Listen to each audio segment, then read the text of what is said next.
Hola a todos, esto es El Omnisciente, un podcast donde se conjugan las palabras y las cosas.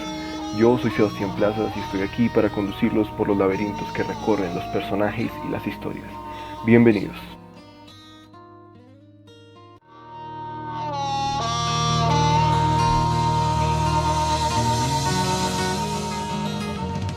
Hola a todos, sean bienvenidos a este tercer episodio del podcast. Este episodio se llama Destrozando la burbuja.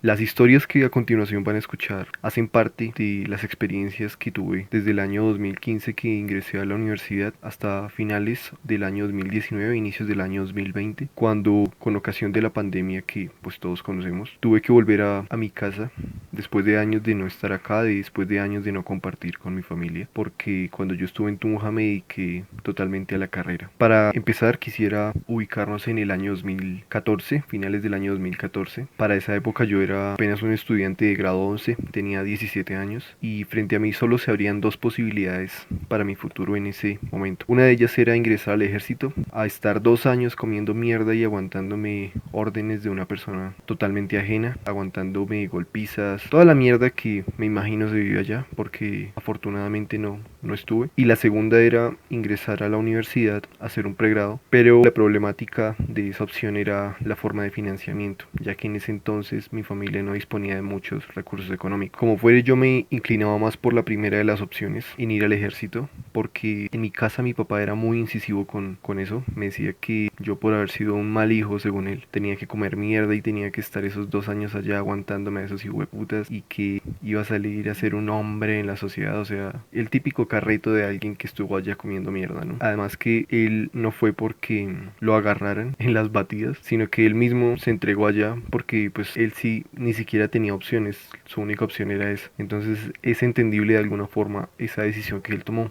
Afortunadamente, a finales del año 2014 se abre una puerta inmensa para mí y era la posibilidad de entrar a cualquier universidad pública o privada a estudiar la carrera que fuera pública o privada por medio de una beca. Entonces esta opción la discutimos con mi familia y estuvimos mirando tanto universidades públicas como universidades privadas. Para ese entonces yo no tenía la personalidad o el carácter que tengo hoy y me dejé influenciar totalmente por lo que quería mi familia para mí en ese momento. Ellos me decían que estudiara una carrera que fuera un seguro, que no estudiara una carrera relacionada con las artes porque era una carrera para morirse de hambre, que iba a ser muy difícil conseguir un empleo acá en Colombia y que estudiando la carrera que estudié no me iba a varar. La típica frase de que un abogado no se vara en ninguna circunstancia, ¿no? Entonces me dieron la mínima opción, o sea, yo sabía que no era posible, de colocar derecho como primera opción y música como segunda opción. Entonces yo ingenuamente accedí, siendo que lo que a mí me hubiera gustado era estudiar música. Y paso la prueba o paso el filtro de 3 universidades. Dos de esas universidades eran privadas en Bogotá y la otra era la universidad pública de acá de Boyacá. Entonces ellos me siguen presionando y yo me seguía dejando llevar por lo que ellos quisieran porque como les comento no tenía personalidad, no tenía carácter y me decían que irme a Bogotá era irme a comer mierda, a que me robaran, a una ciudad insegura, a una ciudad grande, a una ciudad que no conocía. En cambio que estando en Tunja podría venir a visitarlos cada fin de semana, que iban a estar pendientes, que si me enfermaba ellos podrían hacer algo, o sea, puros cuentos me metieron en esa época. Estúpidamente tomé la decisión de quedarme en Tunja porque hoy siento que donde hubiera estado en Bogotá mis condiciones hubieran sido totalmente diferentes. Afortunadamente la universidad fue un espacio maravilloso y aprendí muchísimas cosas, no solo en cuanto a lo académico, sino en cuanto a lo personal. Y a veces me gusta pensar que en una universidad privada esas circunstancias o esos aprendizajes hubieran sido completamente diferentes, ya que es una esfera a la que no estoy acostumbrado y perfecto dentro de la universidad en Tunja, tengo todo, hago los papeles y llega la opción de conseguir habitación en Tunja. Entonces mi hermana, una hermana que tengo, ella estuvo en la universidad y ella vivió su pregrado en la misma casa durante todos los años. Me decía que era una casa bonita, la arrendadora era una señora muy buena gente y que la casa quedaba cerca y que tenía todas las comodidades para vivir perfectamente en la universidad. Entonces yo accedo, llego a la casa, la conozco, me parece súper bonita. Para esa época todas las habitaciones estaban ocupadas y la señora me ofrece algo que ellos habían convertido en habitación. Entonces habían convertido una parte del primer piso en habitación y muchas casas cerca tenían lo mismo. La gente, el negocio de la gente ahí es hacer habitaciones o acomodar habitaciones para estudiantes y arrendar. Y después de un tiempo me di cuenta que es un negocio súper rentable porque nunca se varan y los estudiantes siempre van a ver. X, el hecho es que accedo como de forma temporal. Y digo, bueno, pero cuando esté una habitación disponible me pasan allá. La señora me dijo, sí, claro, no hay problema. Y empiezo a vivir fuera de lo que era el seno de mi familia, que era como esa seguridad que a uno le provee tener todo en la casa. Si tengo hambre, la comida está. Si tengo frío, está acá la cobija. Si me enfermo, siempre va a haber alguien que esté súper pendiente. Todas las comodidades que uno podría tener en un hogar, ¿no? Entonces estar allá era empezar prácticamente una independencia y un enfrentarse a la vida desde cero porque yo era un vago, yo no sabía cocinar, no sabía lavar, todo eso me tocó aprenderlo a las malas allá y me parece que de una u otra forma eso es valioso para la vida ya que no siempre van a estar los papás y muchas veces uno se encuentra con adultos que todo el tiempo son pidiendo domicilios que a la larga sale súper caro por no saber cocinar o siempre mandan a lavar la ropa en lavandería porque no saben lavar, como gente sin extremidades. El hecho es que consigo la habitación y pues los primíparos me acuerdo que entraban una semana antes a la normalidad que entraba toda la universidad. Entonces, una semana antes yo llego a la casa y me acuerdo que la primera noche, pues todo me resultaba súper extraño. Yo ni siquiera entraba a la cocina porque a veces como para tomar una gaseosa o algo así, en ese momento ni siquiera cocinaba o para comerme algo que había comprado en la tienda. Y escuché que golpearon la puerta. Eran más o menos entre las 6 7 de la noche. Yo me paro, miro por la ventana y veo que era un tipo como de cabello largo. Se me hace raro y yo abro y como que me distraigo con alguna monería haciendo algo y el tipo entra sin decir palabra. Para ese momento mi primera reacción es sorpresa y como que no daba crédito a lo que estaba pasando. Yo le pregunto al tipo que quién era él y que si es que vive acá. No, solo le dije, parce, ¿usted vive acá? Y me dijo, sí, pero como con una voz toda grave, como sí. Y entró derecho. Entonces yo, marica, me cagué del susto en ese momento porque yo decía, primera noche y me van a terminar robando acá de la nada por imbécil, por abrirle a alguien sin siquiera ver. Luego vuelvo a mi habitación y me dirijo hacia el patio a extender una ropa que traía lavada desde Duitama, que llevaba lavada desde Duitama, y me encuentro que en la casa había otra persona. Era un chico igualmente de cabello largo y tenía la habitación abierta. Entonces yo lo saludo, me presento tal y le pregunto que si él conocía a la persona que había entrado y me dijo no, ¿quién era? Y yo no, parce, como un man ahí X. Y yo le pregunté que si vivía acá y me dijo que sí. Y el man todo extrañado me decía, no, no, no, acá creo que solo estamos los dos. Y yo miraba en las habitaciones desde afuera y no se veía nadie. Era súper extraño lo que pasó en ese momento. El hecho es que lo conozco, nos quedamos hablando toda la noche parchando y al día siguiente el man me invita a fumar. Yo le digo como que no, que yo paso. Yo era re inocente, para ese momento nunca me había farreado, no tomaba cerveza, no fumaba y no era como tan frugal, por decirlo de alguna manera. Muy tranquilo, muy de la casa, por decirlo así. Yo no había salido de mi casa. Entonces el man como que bueno, no hay video, sale y empieza a llegar la gente a la casa, los que ya estaban ahí desde antes. Uno a uno como que nos conocemos, tal. Me explican más o menos que cómo se llevaban las cosas en la casa, cómo era para cocinar, para lavar. El problema de, digamos, en fechas de parciales hacer mucho ruido o de montar una farra o maricadas así. Y yo como que no, parce, de eso no hay visaje de nada, yo soy un tipo súper tranquilo, o sea, marica, ustedes apenas me van a sentir acá. Y en la cocina les decía, tampoco en la cocina porque yo no cocino, todo prácticamente lo compraba. De una u otra forma, habían los medios para comer por fuera, entonces siempre comía por fuera, no preparaba casi nada en la casa, por mucho un café, y más o menos porque, o sea, marica, tan manco que ni siquiera para hacer un café. En ese momento en la casa habían hecho o acomodado 8 habitaciones, entonces era vivir con otras 7 personas y tener la convivencia con otras 7 personas totalmente desconocidas que a medida del tiempo se iba haciendo más difícil por nimiedades, sí, por cosas súper pequeñas. Yo siempre fui un tipo muy tranquilo y como que no me gustaba pelear, pero sí era testigo de las peleas que habían entre ellos y cada vez que tenían más confianza como que esa tensión se acrecentaba en la casa y las peleas eran más constantes y por estupideces. En ese momento yo me di cuenta que tenía que establecer una rutina, porque yo me pasaba todo el día prácticamente en la cama durmiendo, o cuando tenía que ir a la universidad a veces me cogía el tarde. Yo no estaba acostumbrado a madrugar. Acá en Duitama lo único por lo que me despertaba temprano era desayunar y nuevamente volvía a la habitación, o sea, prácticamente no hacía nada, ni siquiera me ponía a leer o algo así. Para ese momento tampoco leía o veía cine. Entonces me establecí una disciplina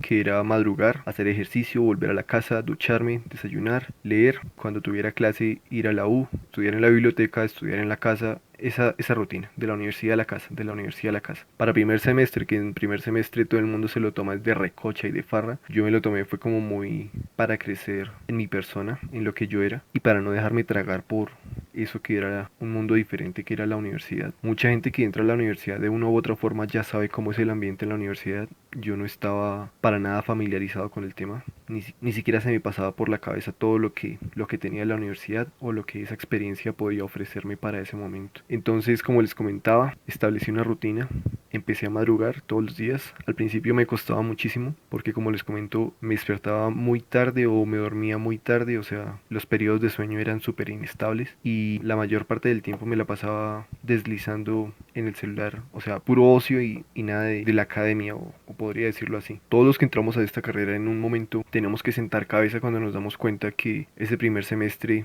si viene con materias que podrían considerarse sencillas, hay un par de materias que a todo el mundo le terminan rayando la cabeza porque son muy complejas de pasar y aunque uno sepa no pasa. Eso es lo que da más rabia. Las preguntas muchas veces fueron ambiguas, muchas veces uno ni siquiera sabía a qué atenerse con esa profesora X. Pero eso a uno de una u otra forma le forja carácter porque uno tiene que empezar a pelear por lo suyo y no dejarse derrumbar. Mucha gente desertaba de la carrera en primeros semestres por esa profesora o pensando que el resto de la carrera iba a ser así. Y pues los que nos quedamos de una u otra forma supimos vadear con esa situación y avanzar en lo que académicamente se refiere, ¿no? Para esa materia yo me acuerdo que muchos estudiábamos con 1 o 2 semanas de anticipación para los parciales. Saliendo de la clase seguíamos estudiando, o sea, era muy complejo y las notas no siempre se veían reflejadas. En escala de 1 a 5 muchas veces las notas no superaban el 1 y era una tristeza cuando nos daban los parciales porque era 0,3, 0,5, 0,7, 0,2, o sea, ni siquiera pegarle a una pregunta completa de las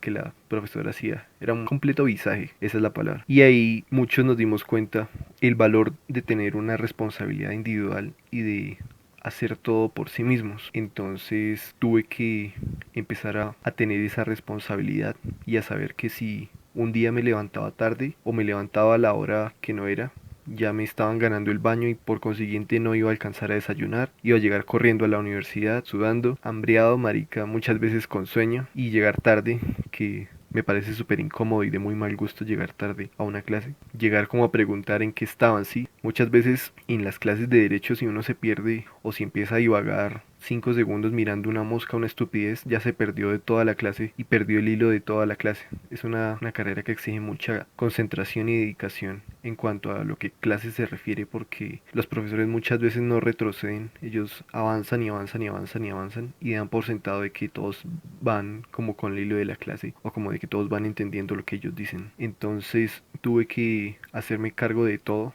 desde levantarme súper temprano, que era algo que yo odiaba y a lo que fue muy difícil acostumbrarme en ese primer semestre, a comer a las horas que era, a estudiar, a dedicarle tiempo a las materias y a conocer otras cosas, porque yo decía, bueno, yo entro a esta carrera, pero muchas veces las asignaturas de otras carreras uno puede entrar como asistente, no es necesario que esté inscrito en la carrera o en la materia, simplemente se le pide como aquiescencia al profesor y se ingresa a la clase y empecé a ingresar a clases de filosofía, entonces ya era otra responsabilidad que me colocaba y pues aunque no tenía que cumplir con parciales y eso sí me gustaba mucho llegar con los textos leídos y eso. En ese primer semestre fue cuando empezó a nacer en mí ese gusto por la literatura y por la literatura académica. Empecé a leer mucho existencialismo, me gustaba mucho Camus, Sartre, también leía algo de Nietzsche y me gustaba compartir con la gente. Meses después conocí un espacio muy chévere de tertulia y había gente tanto académicos viejos, habían médicos, habían economistas, abogados, filósofos, había gente muy dura y habían jóvenes, entonces el espacio era muy nutrido y las opiniones eran muy variadas. Estuve asistiendo a eso en cerca de 2, 3 años. No fui muy constante porque al final me parece que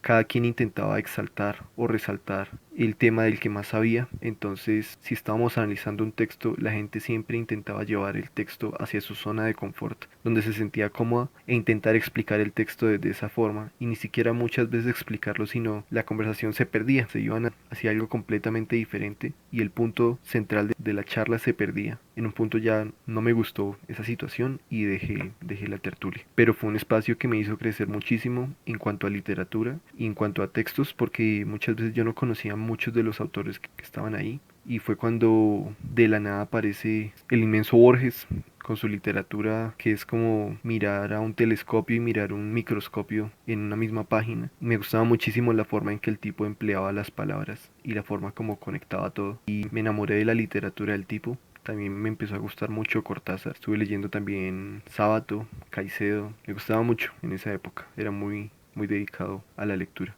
Hoy creo que esa fue una parte muy importante de mi formación y sin la que no sería lo que soy hoy. También entre muchas otras cosas descubrí que soy una persona muy obsesiva con lo que hace. Entonces, si estaba leyendo un libro y el libro me gustaba muchísimo, podía quedarme horas y horas sin sentir cansancio leyendo, hasta la madrugada muchas veces. Entonces, podían ser las 2 3 de la mañana y yo estaba ahí en mi habitación con una pequeña lamparita leyendo. Y más que todo, me encantaba no solo leer el libro por leerlo, ni por la historia, sino la palabra puede sonar fuerte, pero me gustaba mucho rumiar el libro. Yo creo que un libro merece ser llevado hasta la última instancia de la interpretación personal del lector. Y creo que un libro le puede ofrecer muchísimo más a una persona cuando lo roe, cuando lo degusta, que cuando simplemente lo lee como por compromiso o por leer algo, por decirlo así. Eso me gustaba muchísimo y también fue algo que estuve haciendo durante 2, 3 años, quizá 4, en un cineforo al que asistía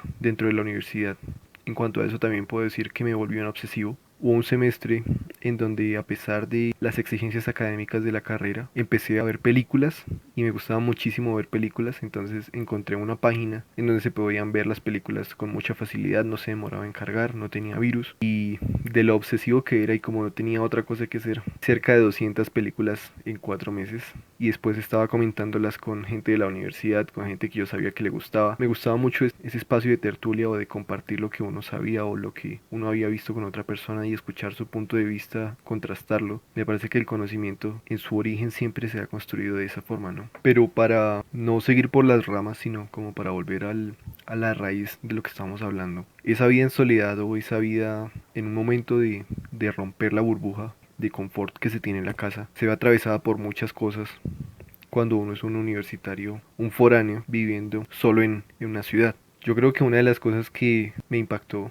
al inicio y que fui testigo y luego protagonista era el hecho de que en la casa tenía que, bueno, no tenía. Muchas veces estaba haciendo alguna cosa y se escuchaba como mis compañeros de la casa se ponían a follar con su pareja. Y la sensación que uno siente muchas veces puede ser envidia, a otras personas les puede producir placer, o sea, es muy diferente en cada persona. Pero como ese espacio tan personal de la persona se ve atravesado por la convivencia con otros, y esos otros muchas veces son testigos omniscientes de lo que pasa. Entonces me acordaba mucho de ese primer semestre, que yo no me esperaba que sucediera eso en la casa. Para ese entonces no había estado sexualmente con una pareja. Entonces, cuando ocurrió, la primera vez era como esa curiosidad infantil y estúpida de, ay, marica, mire lo que están haciendo, o escuche lo que están haciendo. Y me di cuenta que la gente tontamente colocaba música como para disimular, pero igual muchas veces los gemidos de la chica se alcanzaban a sobreponer al volumen de la música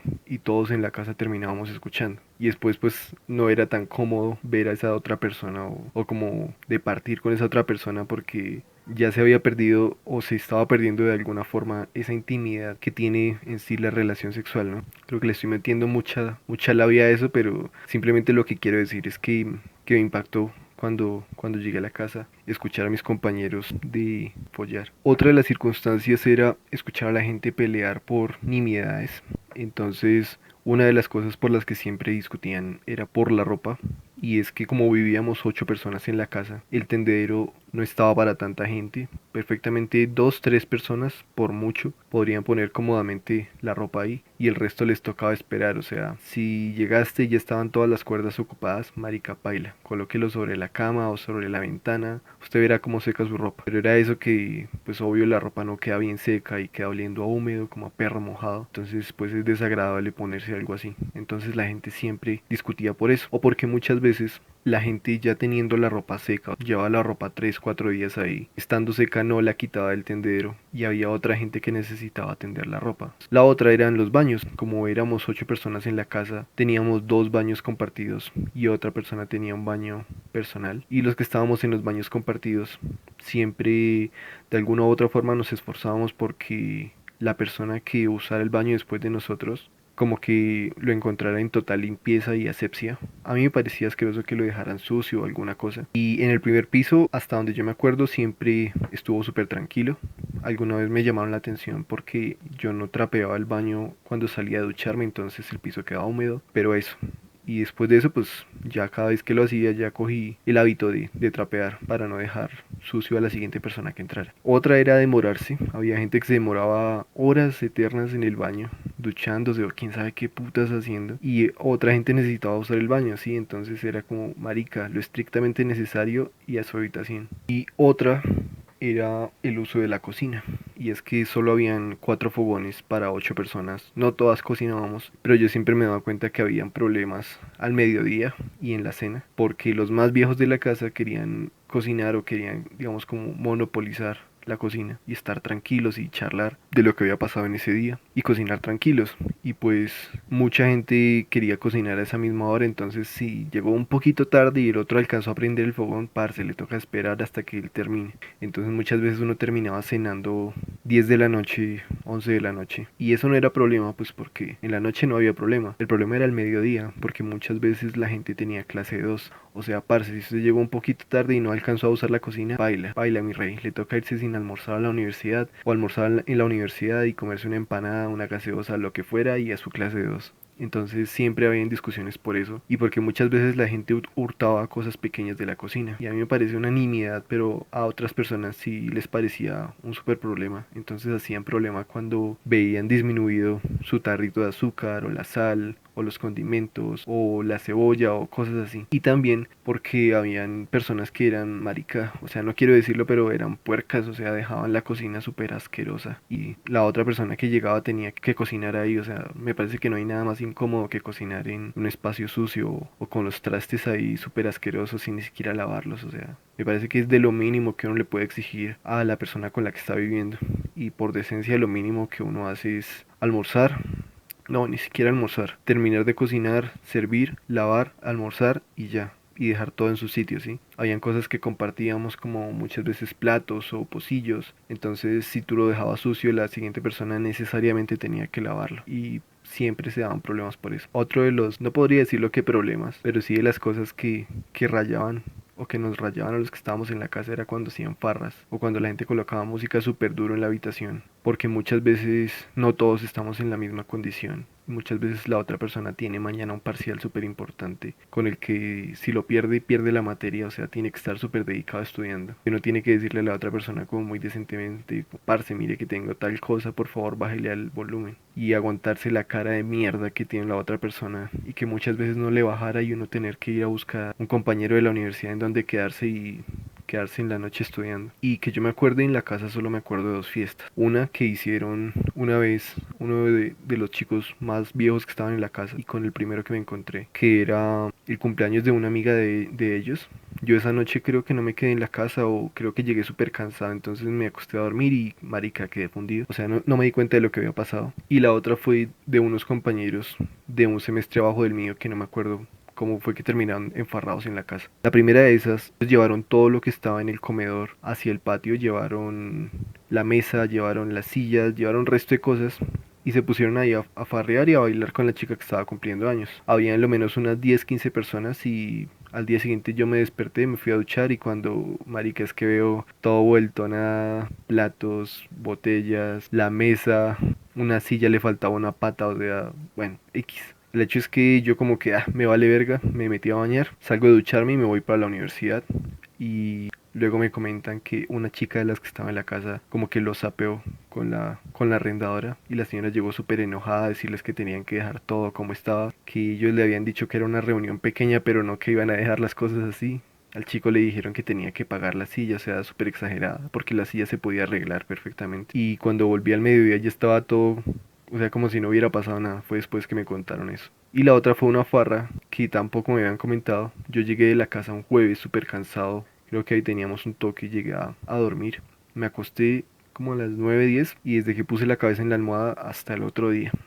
El hecho es que mis compañeros armaron una fiesta tremenda, metieron licor a lo que fuera y de todo, o sea, habían pedido permiso para lo que les comento, una reunión pequeña. Entonces muchas cosas estaban rotas, al tipo después creo que le tocó pagar eso, no me acuerdo muy bien. Y una de las chicas era de uno de los semestres abajo del mío. Me decían que golpeó en la puerta de mi habitación a la madrugada y yo, pero marica, ¿qué quería esta vieja? Además, yo estaba dormido. ¿Qué podría querer una chica a las 2 de la mañana estando ebria en mi habitación? Bueno, se me hizo raro. El hecho fue que cuando pasó eso, al día siguiente también les tocó arreglar y limpiar y todo, pero fue más normal. O sea, ni siquiera el baño lo habían dejado tan puerco. Otra de las cosas que me di cuenta es que cuando uno tiene mucho tiempo solo o tiene mucho tiempo de ocio, uno termina aburriéndose y haciendo cosas que normalmente no las haría. Esa es la situación en la que me vi yo en un momento. Como les comento, yo era muy ascético, amigos muy pocos y salir exactamente igual muy poco.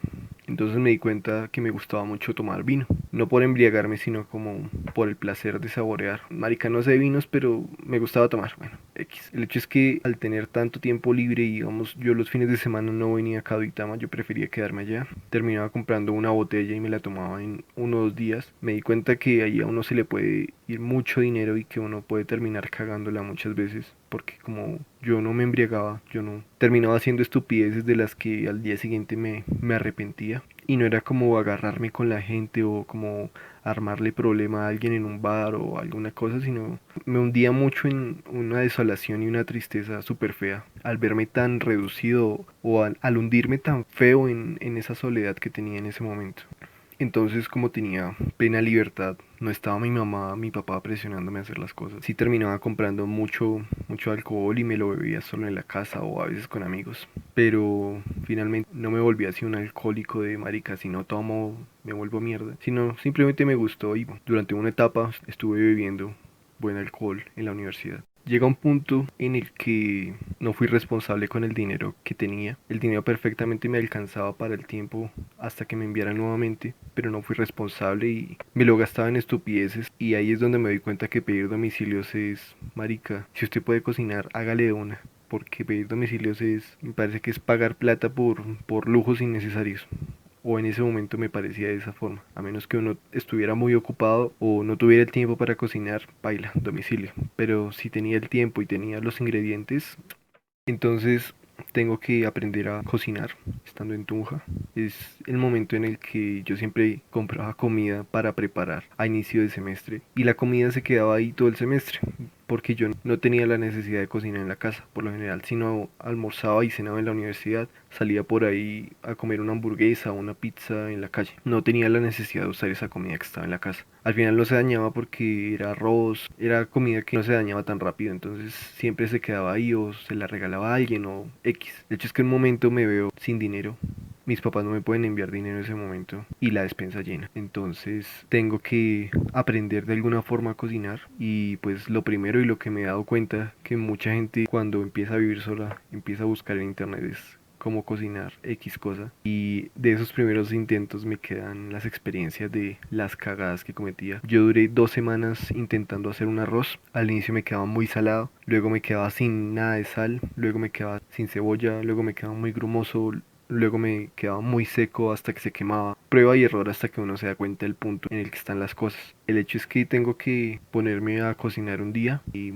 se me ocurre hacer algo súper básico, que era como pasta con pollo. Empiezo a buscar en internet y me doy cuenta que habían muchísimas recetas, pero muchas veces las recetas que habían en internet pedían ingredientes que no se conseguían tan fácil o pedían cosas que no tenía. Entonces me tocaba con lo súper básico y haciéndolo ahí de a poco fue que fui aprendiendo. Ya al final de mi carrera me encantaba y ya no comía por fuera casi para nada, todo lo preparaba en la casa. Entonces siempre tenía, si tenía clase de 10 a 12, salía un poquito antes y correrle a la casa a coger la cocina. Y marica, ya era, mezclaba cosas, me encantaba mucho preparar mis propias mezclas, por decirlo así. Y pues si a mí me gustaba y yo sentía que estaba rico, pues marica, seguía preparándolo durante el almuerzo y cena. Y desayunos también me hacía unos desayunos repoderosos. En algún punto creo que eso de cierta forma influyó en las relaciones que tuve con las chicas con las que estuve porque yo las invitaba a cenar a la casa y bueno, pues si se daba la ocasión terminaba como se deben imaginar y me gustaba mucho eso, me gustaba mucho cocinar y que la otra gente probara lo que yo preparaba. Muchas veces quedaba rico, otras veces como por afán o como por azar las cosas no se daban y terminaba quedando horrible, entonces tenía que, marica, botar esa comida y pedir un domicilio, pero ya era por estúpido porque se me había ido la mano en algo, o me había faltado un ingrediente que se aplicaba en cierto punto de la receta. Pero sí me gustaba mucho cocinar. Aprendí resto de cosas, aprendí a hacer pastas, arroz lo preparaba de muchas formas diferentes, carnes, aprendí a adobar carne. Yo no sabía adobar carne hasta que una vez llegué a la casa y olía delicioso, olía pura carne, ¿cómo se llama eso? Carne frita, carne rostizada, no sé. Y yo no sabía cómo hacer para que quedara así. Entonces le pregunté a la chica y ella me explicó que era con condimentos y tal, y freírlo así y tal. Entonces me gustaba muchísimo cocinar. Y me parece que me sirvió muchísimo cocinar en la casa porque mi situación de salud empezó a mejorar resto, o sea, dejé de beber gaseosas por resto de tiempo, solo tomaba por mucho jugo o a veces preparaba jugos naturales y todo lo preparaba en la casa y no era con ese aceite que es así súper amarillo denso, sino siempre si valía un poquito más pues igual valía la pena porque era por salud, compraba el aceite gourmet y siempre cocinaba con ese. Lo bueno de ese aceite es que rinde más, o sea, uno tiene que usar menos aceite para preparar lo mismo que usaría más aceite con otra comida. Entonces, pues el precio de alguna u otra forma se justificaba, ¿no? Entonces, siempre que salía a hacer mercado, eso era lo primero que compraba, ese aceite. Me rayaba mucho cuando llegaba a un supermercado y no había ese aceite porque no me gustaba cocinar con el otro porque me parece que esa sensación grasosa le quedaba a uno en la boca y que ese aceite influía mucho en el sabor de la comida que uno preparaba. En un tiempo estaba como en tercer semestre, sí, y me vi tan solo, tan cartujo, tan miserable, que pensé en conseguir pareja, pero en ese momento no se me daba tanto la palabra o como la expresión. Y me costaba mucho compaginar con una mujer si tenía esa intención. Eso también lo fui desarrollando y ya en ese momento no me cuesta tanto, ¿no? O se me facilita más de alguna forma. Entonces yo era muy torpe en mis primeras relaciones. Eran relaciones que duraban por mucho 1 o 2 semanas porque yo no me sentía conforme con nada, me aburría o no me sentía cómodo dentro de la relación. No era porque fuera a estar con otra chica o que dejara de gustarme la persona, sino que no me sentía cómodo con algo y muchas veces yo me guardaba eso, no lo sacaba a relucir o a mí no me gustaba mucho dar la discusión, entonces eso se quedaba conmigo y terminaba volviéndose una bola de nieve y cuando explotaba era que ya no podía convivir con esa persona y tenía que terminar porque era insoportable la situación. Y me acuerdo que en primeros semestres, en tercer semestre conocí a una chica y todo se dio con la chica. La chica era la que tomó la iniciativa porque de alguna u otra forma ella intuía que yo no lo iba a hacer y me enseñó muchísimas cosas. Fue una relación más o menos larga, duré entre 3 y 6 meses, no me acuerdo muy bien, y me sentía muy cómodo, hacíamos muchas cosas juntos, ella también leía, veía cine, compartíamos muchos espacios, entonces esa relación me gustaba y era chévere. Y ya al final de la carrera era el momento en que estuve con muchas parejas y de todas aprendí algo, pero yo nunca supe terminar una relación, entonces por lo general las chicas terminaban odiándome, súper rayadas conmigo. Nunca fue por cachos, yo no soy un tipo mujeriego ni nada de eso, sino porque yo rompía la relación de la nada, porque me sentía aburrido, me sentía atrapado, me sentía muchas veces dominado por la otra persona y no me gustaba esa sensación y ya era una persona mucho más consciente de lo que sentía y de lo que quería. Había leído muchos más libros, muchas más películas, entonces el ideal o el video que me montaba de lo que me gustaría en una mujer era completamente diferente a lo que estaba pensando en primer semestre, entonces no me conformaba con algo sencillo, sino que siempre iba en busca de más.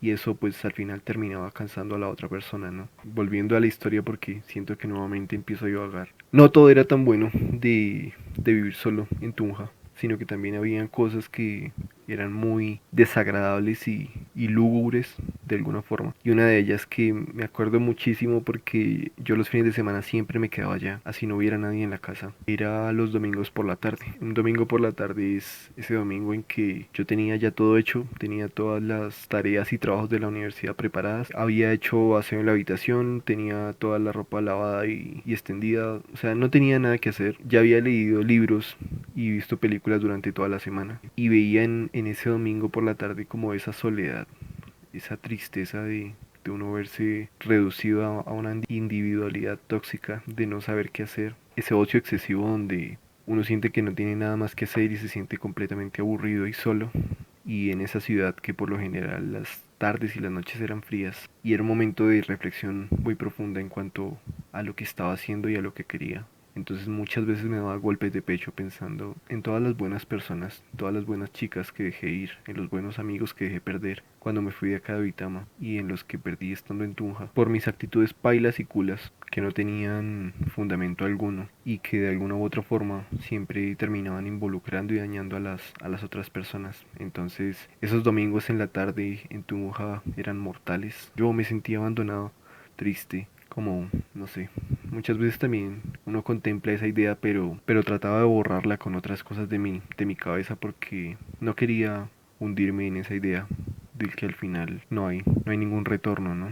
Otra de las cosas y que agradezco de que yo siempre he sido un tipo de buena salud y que no me vi reducido a eso era la cuestión de enfermarse. Enfermarse en la casa es muy normal y tranquilo, incluso pasivo, porque si uno necesita un medicamento va a haber alguien que se lo dé, si uno necesita ir al hospital va a haber alguien que lo acompañe al hospital, va a haber alguien que vea por uno. Pero estando solo, marica, no hay nadie, parce. Si usted no tiene una pasta en ese momento le toca salir, esté lloviendo, esté tronando, esté haciendo frío, sea la madrugada, lo que sea, porque le toca mejorarse a usted solo. Y si usted lo deja pasar, la enfermedad se empieza a apoderar más de usted y empieza a degenerar en otras cosas y usted se ve reducido a una persona enferma, triste. Es inmundo enfermarse fuera de la casa. A mí lo único que por ahí a veces me pegaba era una gripa, pero no era gran cosa, o jaquecas de tanto cigarrillo que bajaba, pero así gran cosa no era la enfermedad. Y agradezco mucho porque no hubiera sabido pilotear esa situación estando solo. Y finalmente, creo que lo más significativo de romper o de destrozar esa burbuja es empezar a hacer las diligencias solo. Entonces es ese punto en donde usted se da cuenta, marica, tengo que sacar este certificado, tengo que sacar este papel, pero muchas veces sus papás o alguien mayor que usted lo hacía por usted, pero ahora le toca a usted vadearse solo y entonces le toca ir a las entidades, hablar con la gente, aguantarse la cara de mierda que tienen las secretarias, saber que muchas veces no le van a ayudar y ver cómo a la persona que entra después y les hace bonita sonrisa y les pica ojo y que tiene carisma, sí lo van a ayudar y es súper sencillo, o que lo que usted necesita simplemente es un clic o una firma y ni siquiera eso lo hacen, o que se demoran meses en hacer un trámite que perfectamente lo hacen en 15 minutos, un folio, una hoja, lo que sea. Y es cuando uno se da cuenta de esa impotencia, esa frustración de ver esa lentitud paquidérmica de las instituciones muchas veces por funcionarios que no les gusta lo que hacen y tratan de complicarle lo más que pueden la vida a la persona que está detrás del buró.